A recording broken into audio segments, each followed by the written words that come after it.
안녕하십니까. 남 손바닥에 쓰인 임금 왕자만 보고도 깜짝 놀란 사람들에 대해서 말씀드리겠습니다. 국민의힘의 제20대 대통령 선거 최종 후보자 4명이 선출됐기 때문에 오는 11일 광주 전남북 지역을 시작으로 모두 10번에 걸친 결선 토론을 벌이게 됐습니다. 많은 사람들의 관심은 누가 국민의힘의 최종 대통령 후보자가 될 것이냐에 쏠려 있습니다.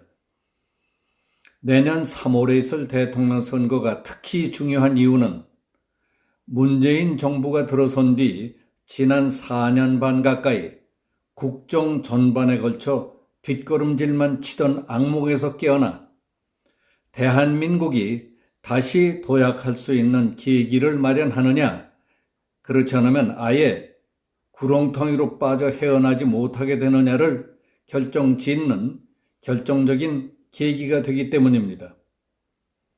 특히 내년 대통령 선거는 탈원전, 소득주도 성장, 부동산 주택정책, 청년 일자리, 국가 부채 급증, 북한의 핵, 안보, 외교, 국방 등 국정 전반의 실정, 그리고 정부의 독선과 독주, 대통령에 대한 실망 등으로 반드시 정권을 교체해야 한다는 국민적 열망이 대단합니다. 반면에 집권 여당과 청와대, 권력 핵심부는 무슨 수를 써서든지 정권 교체를 막고 집권을 연장하지 않으면 안 될 처지에 놓여 있습니다.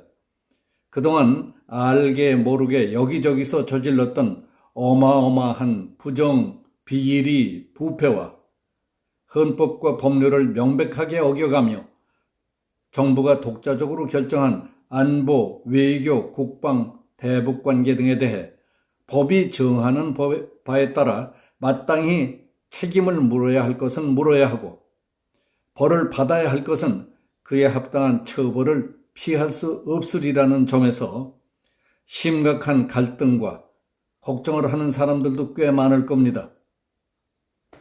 그러다 보니 대선 예비 후보들의 경선 TV 토론회를 열심히 보며 관심을 갖고 있는 사람들도 적지 않습니다.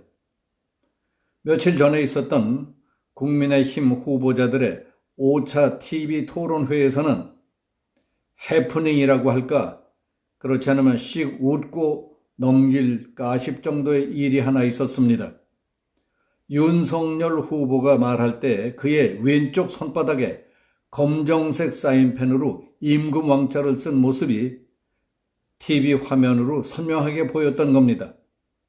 그걸 본 네티즌들은 SNS에 윤 후보의 손바닥 사진을 올리고 게시글에는 대통령이 되겠다는 주술적 의미가 담긴 것 아니냐 하는 댓글들이 달렸습니다.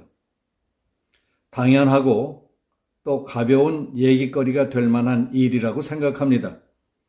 그런데 좀 지나쳤던 것은 같은 당 경쟁자인 홍준표 후보와 유승민 후보, 그리고 더불어민주당의 송영길 대표 등은 선거법이라도 위반한 것 이상으로 공격을 퍼붓고 묵사발을 만들려는 듯한 반응을 보인 것이 매우 딱해 보였습니다.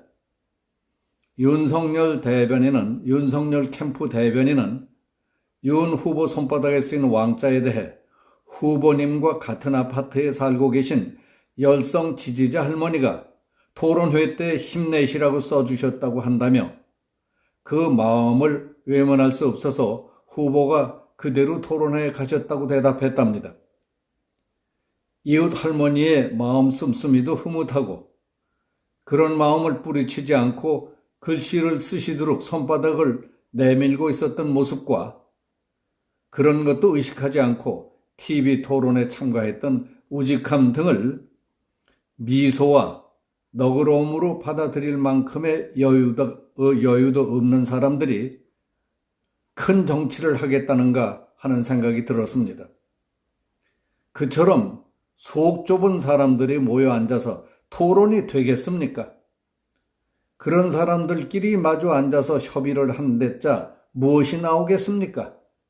상대방 말꼬리나 잡고 비위나 긁고 말다툼, 사떼질, 욕지거리 하다가 헤어지지 않겠습니까? 다음에 만나야 원수 같고 권력을 잡았다 하면 무슨 올개를 씌워서든지 잡아 가두고 못 살게 하며 복수를 하는 것 아니겠습니까? 그런 악순환과 피해 보복이 우리 역사에 끊임없이 있어 왔다고 우리가 알고 있습니다. 그와 같이 부끄럽고 청산해야 할 못된 피내림이 이 나라 정치판에서 선명하게 느껴질 때가 많습니다. 소름 끼치고 섬뜩한 일입니다. 정치판의 그런 분위기는 점점 더 유치, 천박, 살벌, 악랄해지고 있습니다. 그런 걸 늘 보며 사는 사회 분위기가 어떻게 변해가겠습니까? 윤석열 손바닥에 왕자를 본 홍준표 의원은 자기의 페이스북에 대선 경선에 무속인까지 개입하고 이번 대선은 정말 저질 대선으로 가고 있다.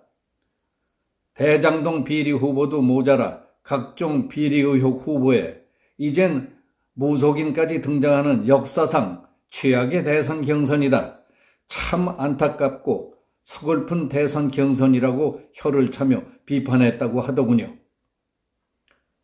유승민 전 의원도 페이스북에 윤 후보는 누구의 말을 듣고 손바닥에 왕자를 쓰고 나왔는지 밝혀야 한다.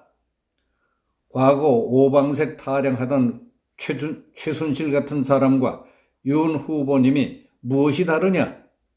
안 그래도 윤 후보의 경험 부족과 토론 실력을 보며 과연 우리 당 후보가 사이비 종교 지도자 같은 이재명 후보를 이길 수 있을는지 의문이라는 분들이 많다. 대체 무슨 생각하고 있는지 국민 앞에 정직하게 밝혀야 할 의무가 있다고 했습니다. 송영길 더불어민주당 대표는 다시 최순실 시대로 돌아가는 거 아닌가 하는 생각이 들었다. 국민을 위해 봉사해야 되는 일본 일꾼인 대통령을 왕으로 생각하는 사람들이 주술에 의거한 것인지 부적처럼 왕자를 써가지고 나오는 황당한 상황이 발생하고 있다고 지적했습니다. 국가와 국민, 미래를 생각하며 큰일을 하시겠다는 분들이 멀리 내다보고 넓고 깊게 너그럽게 생각하시는 게 좋지 않겠습니까? 가령 우리의 생명, 재산, 미래가 달린 한미동맹이라든지 대북 대응책, 미래의 먹거리와 에너지인 원전 문제, 대장동 말아먹기와 같은 것이 논의돼야 하는 것 아닙니까? 누구 손바닥에 임금왕자 한자 쓰인 걸 보고 그렇게들 깜짝 놀라고 신경이 쓰인 데서야 어디 큰일들 하시겠습니까? 며칠이 지났는데에도 아직도 놀란 가슴을 진정시키지 못하고 떠들고 있는 쫌팽이, 좁쌀 같아 보이는 사람도 있습니다. 보기에 안타까워서 이런 말씀을 드리는 겁니다. 여기서 마치겠습니다. 감사합니다.